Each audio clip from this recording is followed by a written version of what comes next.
Hello guys, mayong bunta guys no. Hanapin ko yung salamin. Pangitaw na ko guys din yung nahulog ang akong salamin kaya nagtaod man kong pangilong sa baka. Ang problema ug asa karon. Asa dapit nahulog. Wala na dan he. Okay. Wala na diha. Ni ara. Here guys, nakita na ako salamin guys oh. Napakapaka na pala to ng baka. Agay ni ara git. May gani. May gani guys, wala na buwak.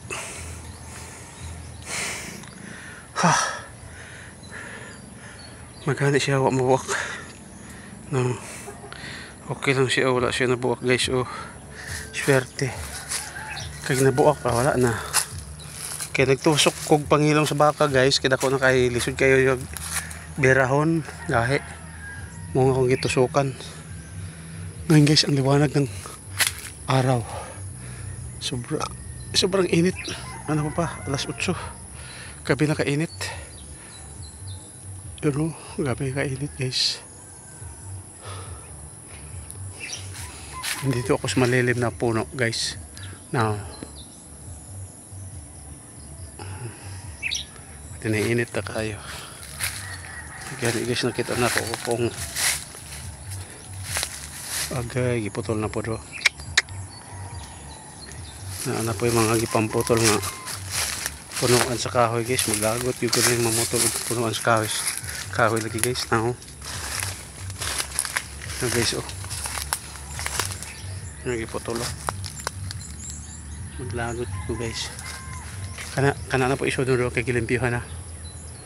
No.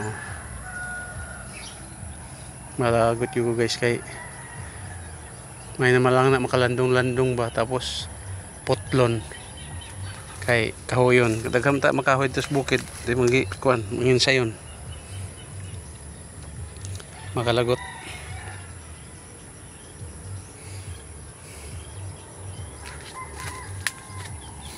Oh, sayang kayo giputol.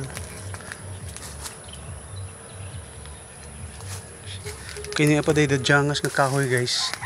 Kaya nakugula na siya nga kahoy baka ng mga tunok nga kahoy. Parte kay liguna.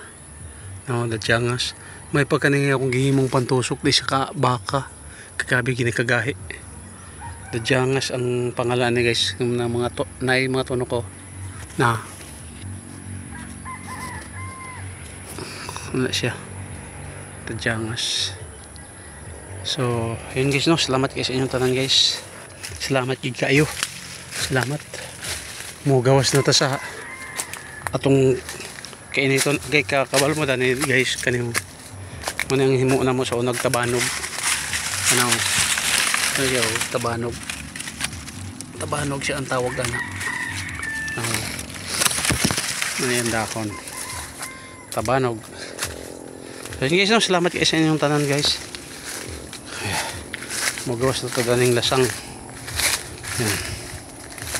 So, bye bye guys, bye bye.